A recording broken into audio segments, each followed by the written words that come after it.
Look, right, I obviously didn't see it coming. I didn't even know. No. Welcome to WatchMojoUK. Today we're looking at our favourite jokes and classic moments from comedian Chris McCausland. Before we begin, we publish new content every day, so be sure to subscribe to our channel and ring the bell to get notified about our latest videos. I'll be honest with you, I'd prefer it if this was on the radio. Number 10. Cheese. That's Cheddar. It's an app on the phone and you take photographs of it and it tells you what cheese you're looking at. I think it might be for people who've lost the packet.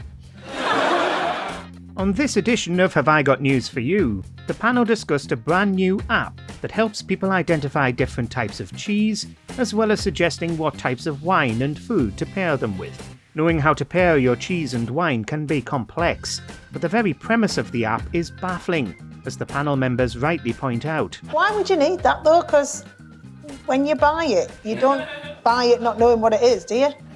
But McCausland was on hand to deliver a one-liner that left the entire studio in fits of laughter, expertly pointing out the absurdity of the app and its use. I think it's for just cheese that you find.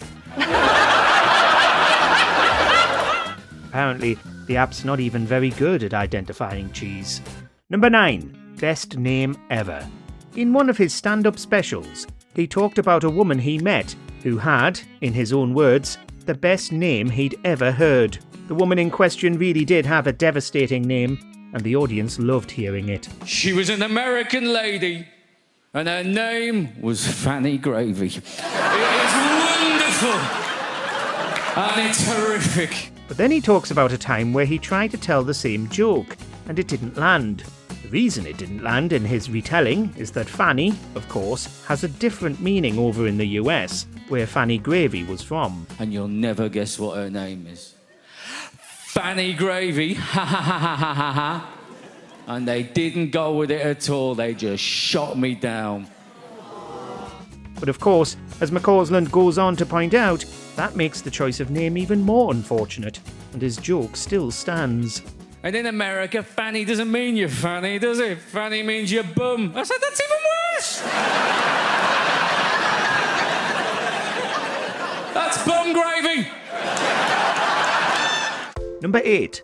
Co-presenting the Bafters. This is the first time that somebody blind has been asked to present a BAFTA, so Lee is going to tell me my bits from the auto cue. He teamed up with Lee Mack to co-present one of the awards at the 2022 BAFTAs and was extremely memorable. They made quite the pair, with McCausland making fun of the auto cue from the get-go. To present the award for female... That was actually my bit. Oh, sorry, mate. He asked Lee to read his bits for him, and then he'd read them out afterwards, which the audience ate up. But, predictably, it got more and more confusing about whose bit was whose. We're taking turns. We are taking turns. That's just me talking to you. Got ya. Right. Got ya. It got increasingly chaotic as they tried to present the BAFTA TV Award for Best Female Comedy Performance, and it does make you wonder why presenters rely on the auto cues so heavily, instead of learning their lines. So let's take a look. Oh, sorry, that's still your bit, Chris. Sorry. You serious? Yes. Let's take a look is my line. Number 7. Exam cheating. Chris, I don't know. Face of an angel, mate. Face of an angel, but gonna go for naughty. While competing for the coveted award of who was the most embarrassing teenager of that week's show, McCausland revealed that he cheated while at school. Did you cheat in exams? Yeah. He managed to do this because he was given a laptop to do his English work because his vision was deteriorating so rapidly in his teenage years, but the teachers didn't realise that he could easily search for the quotes he needed. So on the laptop, I put the electronic version of the book. And so I'd never read it. And then when the question came up, what was the mood in the room when Boo Radley enters for the first time? I just did find Boo Radley. The funniest moment was the revelation that even with all his cheating, he still didn't do well in his GCSE. But he got the last laugh because he later made history with his performance on 8 out of 10 Cats Does Countdown, solving the conundrum before any of the people who could actually see it. So when you got a wonderful mark in English, did they Did they rumble you when you got an A++? Oh, no, they didn't, and I only got a C. I got a C from cheating. Number 6. Stanley Johnson. I mean, Stanley Johnson's gropes a lot. Allegedly. In 2023, it was reported that Boris Johnson was planning to name his dad Stanley in his resignation honours list, potentially earning him a knighthood.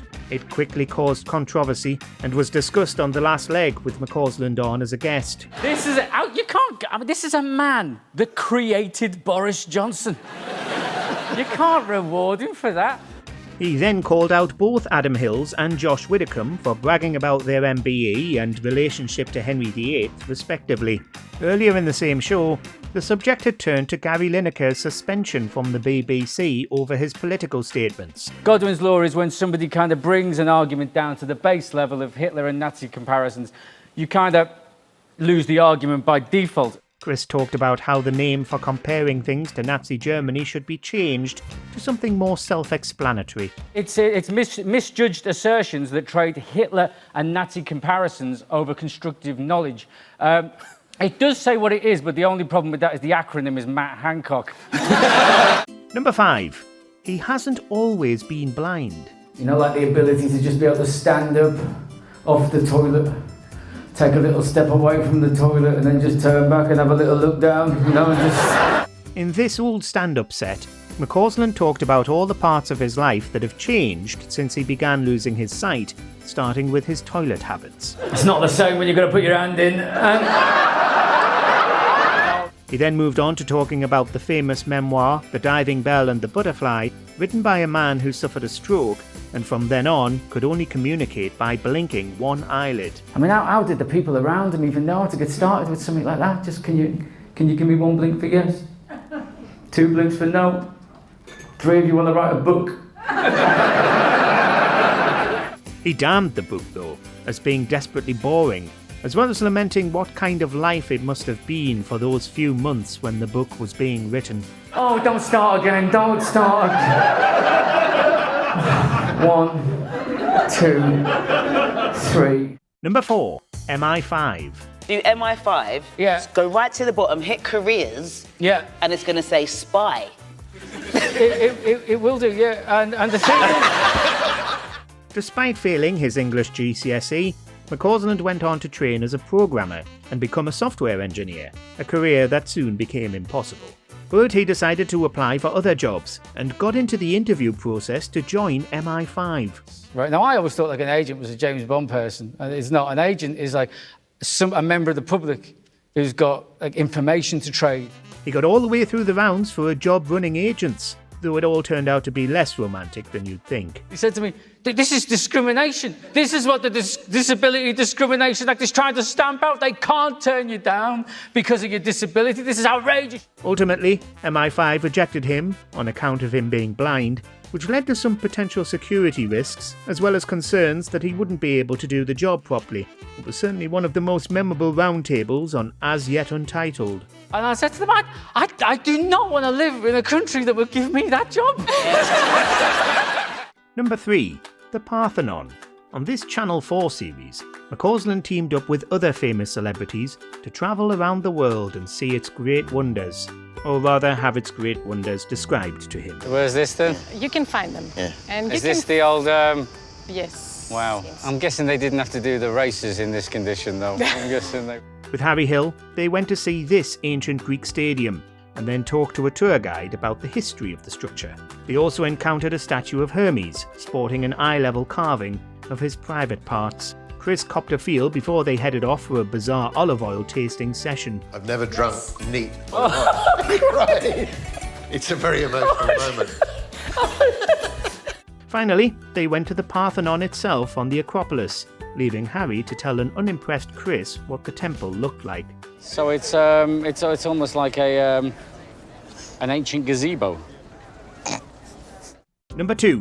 Old Flat. Plumbing was so bad that if it rained more than slightly heavily, the sewage would explode out the toilet in the basement. And on an episode of Unforgivable, it was up to McCausland, Jamali Maddox and Sarah Millican to offer up their most heinous crimes to the nation to see if they could be overlooked. McCausland told a story about the worst flat share he ever had, when he and his friends had been living in a bona fide slum that the landlord absolutely refused to fix. He's had the place done up with our money during the time that we should have been in there, even though he wouldn't fix the place when we were living there.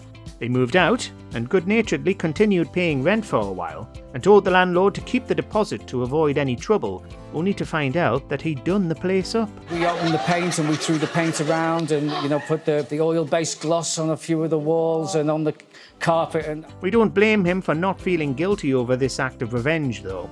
Anybody would have done the same thing after a few pints. I think part of this show is meant to be things that you feel bad about. But you know what? I feel glad I'd done it. So there you go. Do I get double points for that? Number 1, poo in the bath. My daughter, she's 2.5, she's in the bath. I'm knelt there, I'm bathing her.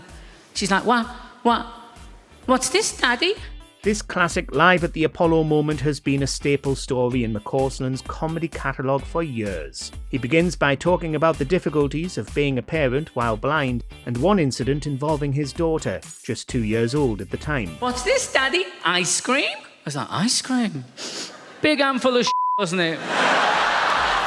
He was giving her a bath when she spotted something and asked him what it was, but upon presenting and, alas, smelling the item, he realised that she'd just handed him one of her poos. Which leads to the age-old question. Did his daughter innocently not realise what she'd done, or is she a secret genius? Whatever the case, it's a routine with a lot of mileage. Not only am I going to do a put it in his hand, I bet you I can make him sniff it. Let us know in the comments which comedian we should make a video about next. One of my mates I was living with woke up to find a turd floating past his bed one morning. Do you agree with our picks? Check out this other recent clip from WatchMojoUK and be sure to subscribe and ring the bell to be notified about our latest videos.